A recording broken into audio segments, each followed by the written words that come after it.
আসসালামু আলাইকুম ওয়া রাহমাতুল্লাহি ওয়া বারাকাতুহু। আমি মোহাম্মদ মাহবুব হাসান নাহিদ, সহকারী শিক্ষক, ideal preparatory and high school, Kharampur, Sherpur. বিশেষ দুর্যোগ মুহূর্তে শিক্ষার্থীদের পড়াশোনার মান উন্নয়নের জন্য আমাদের সম্মানিত চেয়ারম্যান জনাব মাহবুবুর রহমান সুজা স্যার, উপাধ্যক্ষ ম্যাডাম এবং IPHS অনলাইন স্কুলের কার্যক্রমের সঙ্গে যারা জড়িত সকলকে আমি আমার অন্তরের অন্তঃস্থল থেকে মোবারকবাদ ও আশীর্বাদ জানাই। সেই সাথে আমি মহান রাব্বুল আলামিনের দরবারে শুকর আদায় করি যে রাব্বুল আলামিন আমাদেরকে এখন পর্যন্ত এই দুর্যোগ মুহূর্তে আমাদের সকলকে সুস্থ রেখেছেন। এর জন্য মহান রাব্বুল আলামিনের দরবারে শুকরিয়া আদায় করি, আলহামদুলিল্লাহ। নিশ্চয়ই পঞ্চম শ্রেণীর শিক্ষার্থী বন্ধুরা তোমরা সবাই ভালো আছো। অনেকে পড়াশোনা মোটামুটি করতেছে, অনেকে ঘোরাফেরার মধ্যে। আমি আশা করব আজকে পঞ্চম শ্রেণীর শিক্ষার্থীর ইসলাম ও নৈতিক শিক্ষা ক্লাস যে বিষয়গুলো আলোচনা করব, আমি বিষয়গুলো এখানে উল্লেখ করেছি। 1 নম্বর বিষয় সালাত, 2 নম্বর জাকাত, 3 নম্বর হচ্ছে আকিকা। আমি এই 3টা বিষয়ের ওপর পূর্ণাঙ্গভাবে আলোচনা করব।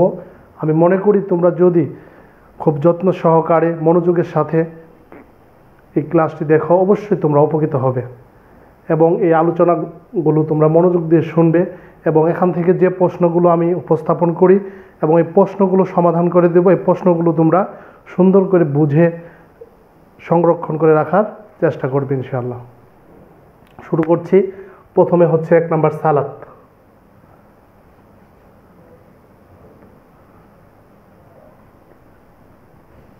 সালাত, শুরুতে আমরা সালাত সম্পর্কে আলোচনা করছি। সালাত কি?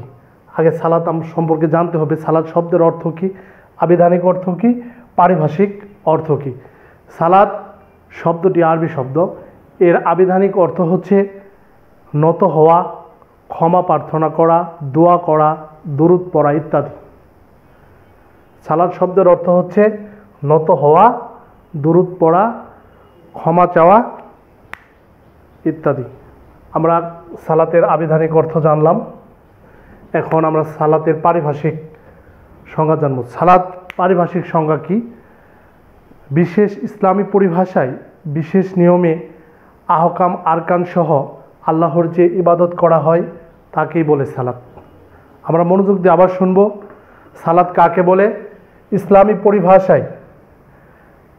পরিভাষায় বিশেষ নিয়মে আহকাম আরকান সহ আল্লাহর ইবাদত করাকেই সালাত বলে। সালাত সালাতকে ইসলামের খুঁটি বলা হয়। খুঁটি মানে ভিত্তি। সালাতের ভিত্তি সম্পর্কে আমরা এখন জানব। জানার আগে আমরা সালাতের ওয়াক্ত আমরা জানি। 5 ওয়াক্ত সালাত, ফজর, জোহর, আসর, মাগরিব, এশা। আমরা এই ওয়াক্তগুলো ছাড়াও আলাদা কিছু ওয়াজিব সালাত আছে, যেমন 2 ঈদের সালাত, ঈদুল ফিতর, ঈদুল আজহা। এছাড়াও আমরা শুক্রবার জুমার নামাজ পড়ি, এগুলো আলাদা সময় আছে। তবে যে ইসলামী শরীয়ত অনুযায়ী সালাত যে 5টি ওয়াক্ত আছে, ফজর, জোহর, আসর, মাগরিব, এশা, আমরা এই ওয়াক্তগুলোর সময় সম্পর্কে জানবো। এজন্যই কারণ এই ওয়াক্তগুলোর মধ্যে কিছু প্রশ্ন আছে, যে প্রশ্নগুলো দেখা যায় প্রতি বছরই পাবলিক পরীক্ষায় এই প্রশ্নগুলো থাকে। আমি যে বিষয় নিয়ে আলোচনা করব সেটা হচ্ছে, প্রথমে হচ্ছে ফজর।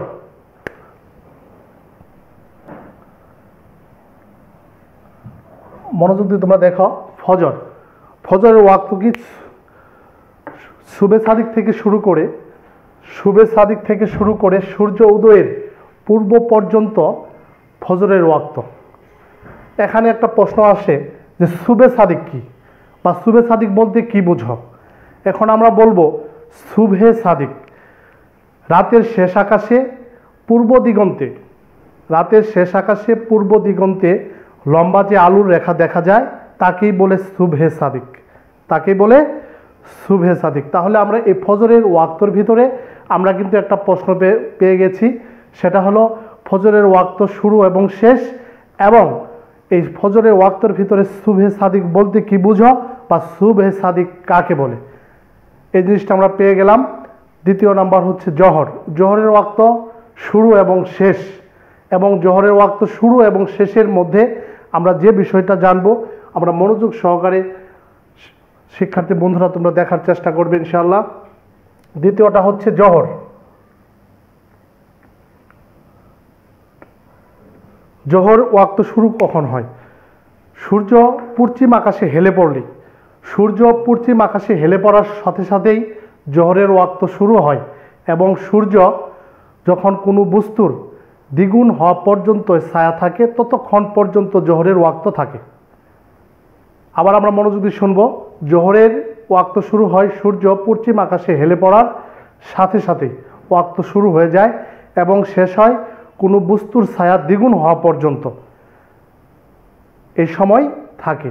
এখানে একটা প্রশ্ন আছে, ছায়া আসলি বা আসল ছায়া বলতে কি বুঝো? এখানে একটা প্রশ্ন থাকে, তা আসল ছায়া বা ছায়া আসলি বলতে কি বুঝি আমরা এখানে জানতে পারবো যে ঠিক দুপুরের ক্ষুদ্র ছায়াকেই ছায়া আসলি বা আসল ছায়া বলে। ঠিক দুপুরের ক্ষুদ্র ছায়াকেই ছায়া আসলি বা আসল ছায়া বলে। তাহলে আমরা জহরের ওয়াক্ত শুরু শেষ এবং ছায়া আসলি বলতে কি বুঝো আমরা জানতে পারলাম। নাম্বার 3, ফজর গেল জহর, এখন শুরু হবে আসর।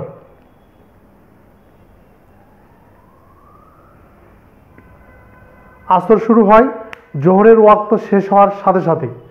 জোহরের ওয়াক্ত শেষ হওয়ার সাথে সাথেই আসরের ওয়াক্ত শুরু হয় এবং সূর্য অস্ত যাওয়ার পূর্ব পর্যন্ত আসরের সময় বিদ্যমান থাকে।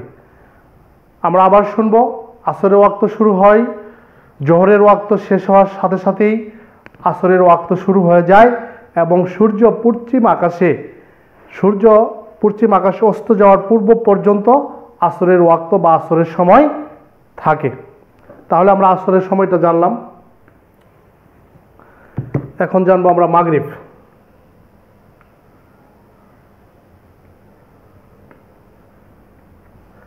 মাগরিবের ওয়াক্ত সূর্য পশ্চিম আকাশে অস্ত যাওয়ার সাথে সাথেই মাগরিবের ওয়াক্ত শুরু হয়ে যায় এবং পশ্চিম আকাশে লালিমা বিদ্যমান থাকা পর্যন্ত মাগরিবের ওয়াক্ত বা মাগরিবের সময় বিদ্যমান থাকে।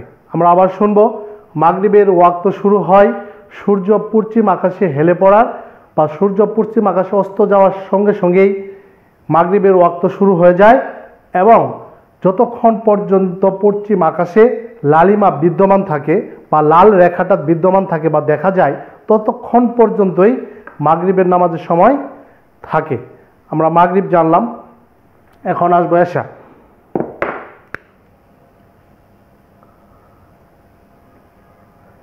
এশার সালাত মাগরিবের ওয়াক্ত শেষ হওয়ার সাথে সাথেই এশার সালাতের ওয়াক্ত শুরু হয় এবং সূর্য সুবে সাদিকের পূর্ব পর্যন্ত এশার সালাতের সময় বিদ্যমান থাকে। তবে এর ভিতরে একটা শর্ত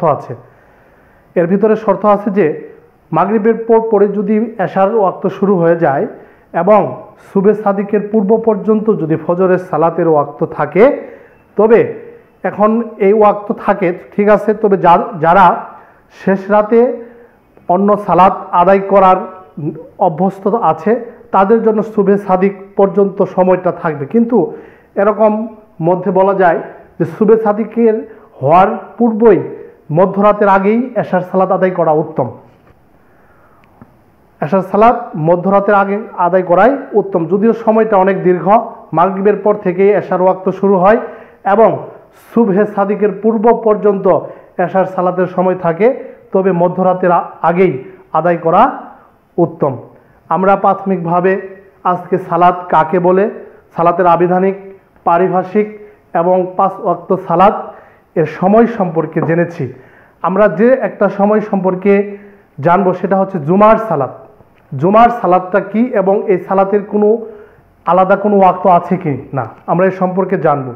জুমার সালাতের আলাদা কোনো ওয়াক্ত নেই। দেখবো আমরা জুমার সালাত।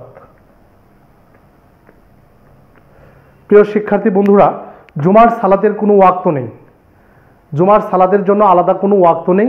আমরা জোহরের সময়, আমরা অন্যান্য দিন জোহরের সময় যে সালাদটা আদায় করি সেই টাইমেই সেই সময়ে যে সালাদটা আদায় করা হয় শুক্রবারের দিন সেই সালাদকেই জুমার সালাদ বলে।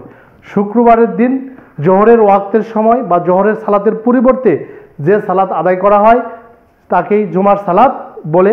এখানে একটা প্রশ্ন আছে, যে কি প্রশ্ন থাকে, ছোট প্রশ্ন থাকে সংক্ষিপ্ত আকারে, যে জুমার সালাতের ওয়াক্ত কখন বা জুমার সালাতের কি ওয়াক্ত আছে? তখন উত্তর হবে জুমার সালাতের আলাদা কোনো ওয়াক্ত নেই। অন্য দিনের জোহরের সালাতের সময় যে শুক্রবারের দিন যে সালাত আদায় করা হয় তাকে জুমার সালাত বলে। আমরা আলাদাভাবে জুমার সালাত সম্পর্কে জানলাম। এখন আমরা জানব নাম্বার 2, জাকাত।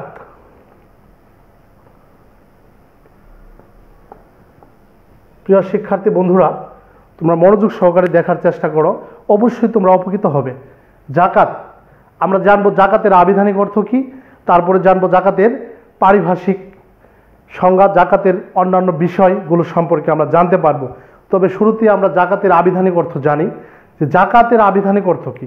জাকাতের আবিধানিক অর্থ হচ্ছে পবিত্রতা, বৃদ্ধি পাওয়া পবিত্রতা, এগুলো হচ্ছে জাকাতের আবিধানিক অর্থ।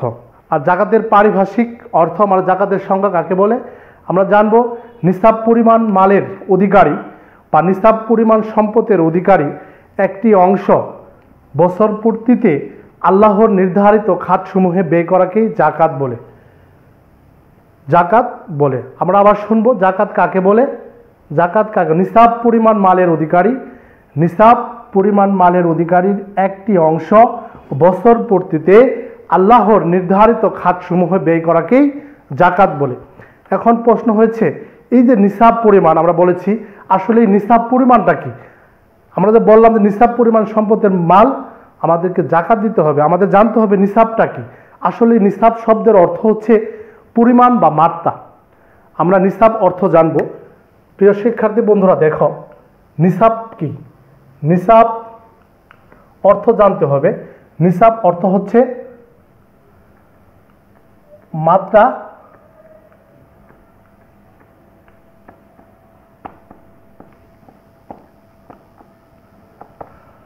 নিসাব অর্থ কি? নিসাব অর্থ হচ্ছে মাত্রা বা নির্ধারিত অংশ, এটাই হচ্ছে নিসাব। এখন আমরা জানবো নির্ধারিত অংশ আর মাত্রা কি। ইসলামী পরিভাষায় বা ইসলামী শরীয়ত অনুযায়ী নিসাব পরিমাণ সম্পদ বলতে আমরা কি বুঝি?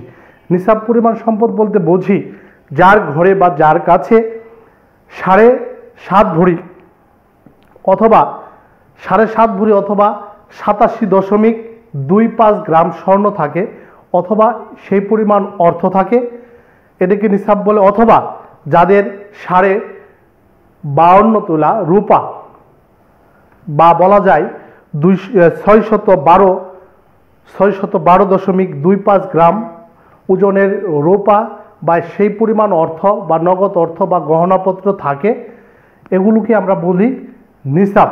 তখন আমরা দেখা যাবে সেই পরিমাণ বর্তমান বাজার অনুযায়ী যে নিসাব পরিমাণ সম্পদ 7.5 ভরি স্বর্ণ, যদি 7.5 ভরি স্বর্ণ বাজার মূল্যে 7.5 ভরি স্বর্ণের দাম কত হয়, তার অংশটাই হচ্ছে জাকাতের অংশ। এখন বলা হয়েছে অর্জিত সম্পদের নিসাব পরিমাণ সম্পদের 40 ভাগের 1 অংশ। 1 অংশ বলতে কি বোঝানো হয়েছে? যে 2.5 টাকা, প্রতি 100 টাকার জাকাত দিতে হবে 2.5 টাকা। প্রতি 100 টাকার প্রতি 100 টাকার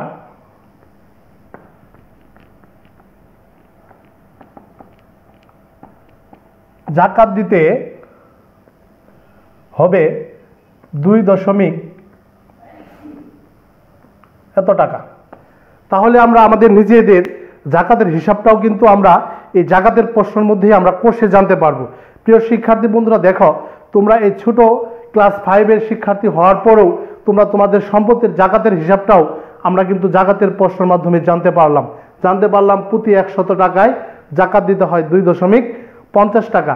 তাহলে আমরা এইভাবে নিসাব পরিমাণ আমাদের যতটুকু সম্পদ আছে সেই সম্পদগুলো হিসাব করে আমরা পক্ষানুপক্ষানুভাবে আমরা আমাদের নির্ধারিত পরিমাণ জাকাত কোষে দিতে পারবো। এজন্য যে আল্লাহ তাআলা বলেছেন জাকাত দিলে সে সম্পদের মালিক যে আমি আল্লাহ, এটা প্রমাণ হয়। আর যে জাকাত না দেয় প্রমাণ হয় সেই সম্পদের মালিক সে নিজেই। আসলেই কোনো সম্পদের মালিক কোনো মানুষ নয়। আল্লাহ তাআলা মানুষ থেকে শুরু করে যত পৃথিবীর ভিতরে যত সৃষ্টি আসবাব আছে সব কিছু আল্লাহর সৃষ্টি। অতএব যা কিছু আছে আমাদের দখলে সব কিছু আল্লাহর। ক্ষণিকের জন্য আল্লাহ তাআলা আমাদেরকে ব্যবহারের জন্য আমাদের ব্যবহারের জন্য আমাদের চলাফেরার জন্য আল্লাহ তাআলা আমাদেরকে সামান্য দিনের জন্য দিয়েছেন, আবার ঠিক সময় মতো আল্লাহ তাআলা আমাদের কাছে ফেরত নেবেন। অতএব আল্লাহর সম্পত্তি আল্লাহর রাস্তায় ব্যয় করব, জাকাত দিব সঠিক পরিমাণ, এতে আল্লাহ খুশি হবেন। এতে আমার সম্পদের পবিত্রতা বৃদ্ধি পাবে, সম্পদ বৃদ্ধি পাবে। এতে আমার অর্জিত সম্পদ হালাল এবং পূর্ণাঙ্গ হালাল হবে এবং আল্লাহ তাআলা এতে খুশি হবেন। এখন আমরা এই জাকাত জানলাম। জাকাতের মধ্যে একটা প্রশ্ন আছে, মাশারিফু জাকাত বলতে কি বোঝো? মাশারিফু জাকাত বলতে বোঝা যায় যাদেরকে জাকাত দেওয়া হয় তাদেরকে জাকাতে মাশারিফ বলে। আসলে সব লোককে জাকাত দেওয়া যাবে না। ইসলামী বিধান মোতাবেক মাত্র 8 শ্রেণীর লোকদেরকে জাকাত দেওয়া যায়। ইসলামী বিধান মোতাবেক মাত্র 8 শ্রেণীর লোকদেরকে জাকাত দেওয়া যায়। আমরা মনোযোগ দিয়ে শুনবো এই 8 শ্রেণীর লোক কারা, আমরা কাদেরকে জাকাত দিব। ইচ্ছা করলে সবাইকে জাকাত দেওয়া যাবে না। নাম্বার 1, জাকাত দিব আমরা প্রথমেই ফকির বা অভাবগ্রস্ত, যারা ফকির অভাবগ্রস্ত নাম্বার 1। 2 নম্বর হলো মিসকিন বা সম্বলহীন, যার কিছুই নেই নাম্বার 2। 3 নম্বর হলো জাকাতের জন্য নিয়োজিত কর্মচারী, যারা জাকাতের ক্ষেত্রে হিসাব নিকাশ এবং টাকা পয়সা বন্টন করার ক্ষেত্রে কার্যক্রমের ক্ষেত্রে যারা জড়িত সময় দিচ্ছে তাদেরকে আমরা জাকাত দিতে পারি। আর ইসলামের প্রতি আকৃষ্ট হতে পারে এমন ব্যক্তিকে জাকাত দেওয়া যাবে, যে অন্য ধর্মের বা অন্য সম্প্রদায়ের লোক কিন্তু তা অসহায় দরিদ্র অবস্থায় আছে, কিছু টাকা পয়সা ঋণ তাকে মুক্ত করলে হয়তো সে দিনের পথে ফিরে আসবে, এরকম লোক যদি থাকে তাদেরকেও জাকাত দেওয়া যায়। দাস মুক্তি, যারা দাস ক্রয় করেছে তাদের ওপর অমানবিক নির্যাতন হচ্ছে, সেই সমস্ত দাসগুলোকে এই জাকাতের টাকা দিয়ে ক্রয় করে তাদেরকে মুক্ত করে দেওয়া, এটা হচ্ছে দাস মুক্তি।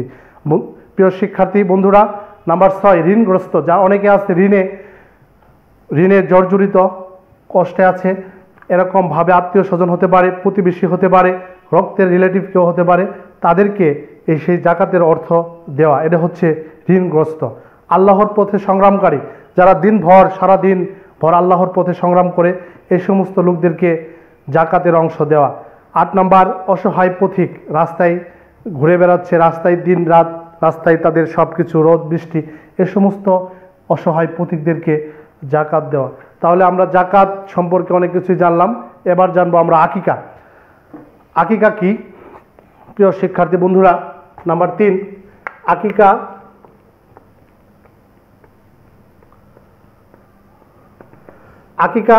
আমরা জানবো। আকিকা আবিধানিক অর্থ, পারিভাষিক, তারপর আকিকা সম্পর্কে আমরা জানবো।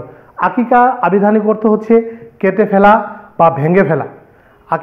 আকিকার আবিধানিক অর্থ। পারিভাষিক অর্থ হচ্ছে সন্তান জন্মের 7ম দিনে সন্তানের হেফাজত ও মঙ্গল কামনায় কোনো গৃহপালিত হালাল পশু আল্লাহর নামে উৎসর্গ করাকেই আকিকা বলে। এখন আমরা আকিকা জানলাম, আসলে আকিকার বিধানটা কি, আকিকা কতদিন পরে দিতে হয়, আর সন্তানের প্রতি পিতামাতার কর্তব্য কি।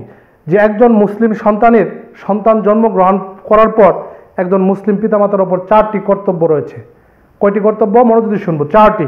নাম্বার 1 নম্বর কর্তব্য হচ্ছে সুন্দর ইসলামী নাম রাখা। সুন্দর ইসলামী নাম রাখা। 2 নম্বর হচ্ছে আকিকা করা। 2 নম্বর আকিকা করা।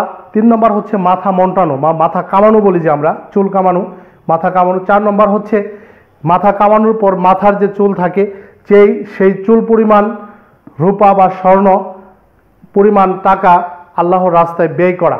এই হচ্ছে একজন মুসলমান হিসাবে, একজন মুসলমানের ঘরে একজন সন্তান জন্মগ্রহণ করলে একজন মুসলিম পিতামাতার এই 4টি করণীয় অবশ্যই ভালো করে মনে রাখতে হবে।